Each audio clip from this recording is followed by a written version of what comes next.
Hello everyone and welcome back to the channel. I'm OP, and in today's episode we'll be going over some of the best highlights from today's LCK 2024 Spring Split matchup. Without further ado, let's dive straight into the action.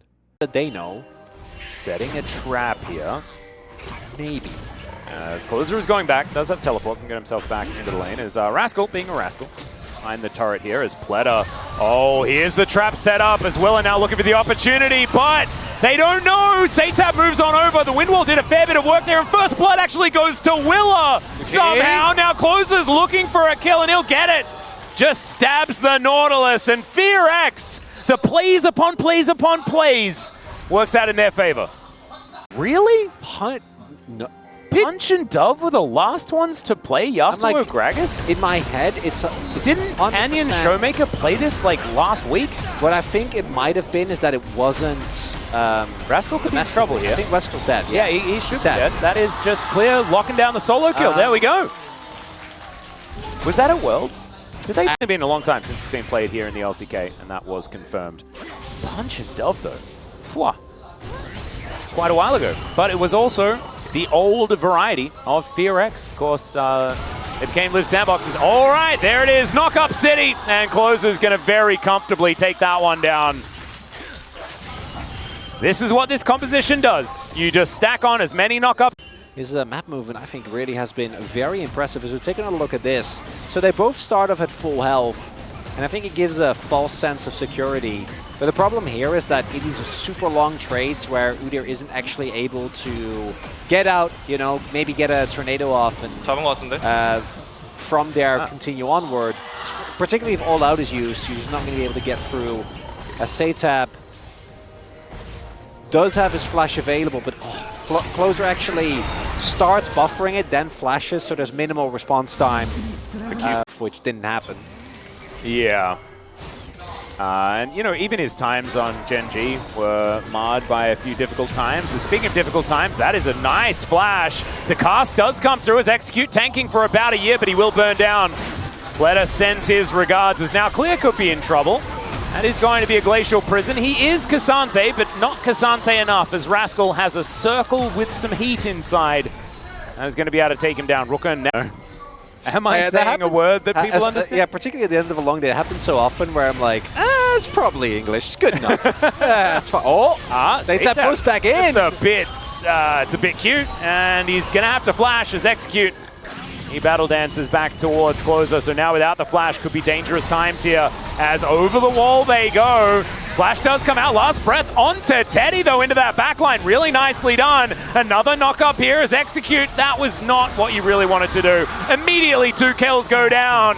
And Teddy, he's saying that maybe that Atlas guy perhaps called this game a little bit early. It looks like Satab crucially overextends, goes back to the Yasuo to try and dodge. Might be in trouble here, though. Yeah, doesn't have flash now, as immediately Closer's like, I will take my revenge. Thank you very, very much. And he will, actually looking to try and punish Henna here. Execute dives forward. He's being very frustrating, as LeBlancs tend to do, and he just dies. So there it is. Still buys a fair bit of time. Everyone's able to take down the Drake and move on. And we do have, once again, an Infernal Soul. It's very fitting for any FearX game, though. Oh, yeah.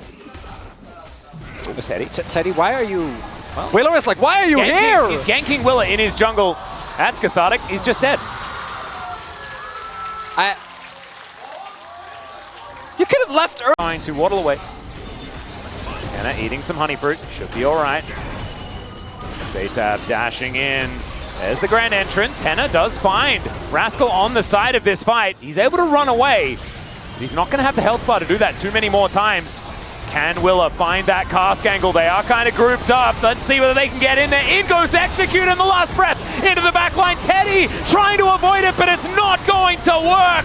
The bot lane has been taken down, and now the flash from Closer. He survives somehow, and they can't even blast cone to safety. That is everyone dead but Satab. And that's the problem right there. I imagine a turn is going to be in the minds of FearX. Is Clear looking for that angle. Execute trying to get himself out of the way, but you can see Satab, if he has them in the position that he wants them, it can look really, really good here as there's the Glacial Prison. connects onto Closer, but they only take him down halfway. Now Rascal is running around, doing the things that he wants to do, but not really able to actually stop what FearX is trying here. As the Blade Caller comes in, Sponge just steals it! Oh no, and now Teddy's trying to get these autos through clear. He's going to be able to take him down, but it's Satab that's the problem here. Oh, he takes him down as well, never you mind. Can we keep these Barons alive is the question. Well, Pledis is dead, and now there's an Udyr running amok, and I think he will be able to run away. I think they're going to let this Drake go. I think they're looking for an inner here. Yeah. And that's not the worst counter. There is no ultimate available for Will or Execute, so he can step up a little bit as, oh, Rascal. Yeah, he is taking a lot of damage here from Henna. Blade Caller comes on forward. He's slowed down and just destroyed. They just layered everything. He couldn't run. Can't do that. Can't get caught like that. Because that now frees up clear. Yeah, and he can teleport up, try and stop this inner turret from falling down. Should be able to do so as now Willa finds a body slam onto Sponge. Just slightly overextended, but the hook is there from Pleta Teddy. He might be able to finally get some free hits in, but no, he has to turn because their front line melts. 2 items are completed here for Henna. And FearX, I think, maybe enough acquainted with Diablo 2. It's also like it's very rare. Kind of if Gale Force got a makeover, even though the item, like in looks, right? Not in what it does. As Satab is going to be taken for a walk and then put in prison. Oh dear, he's dead. And DRX have got themselves a pick. This might give them some map control. 18 seconds, still Baron. Oh. This could be Pit.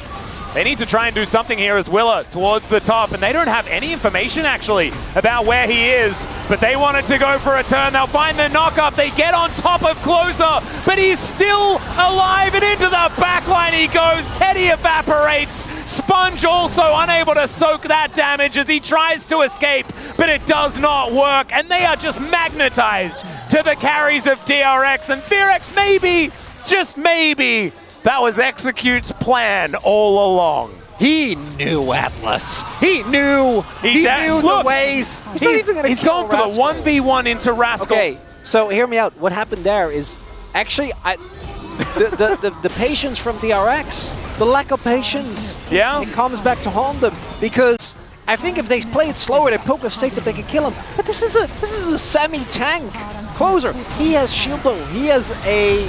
He's got an Iceborne Gauntlet. Yeah. He's not going down in a matter of seconds, and with that DRX. They're going to take down the Nexus, and FearX, a 2-1 victory, and big grins on their faces as well. I believe that moves them to 2-2 here in the LCK as well.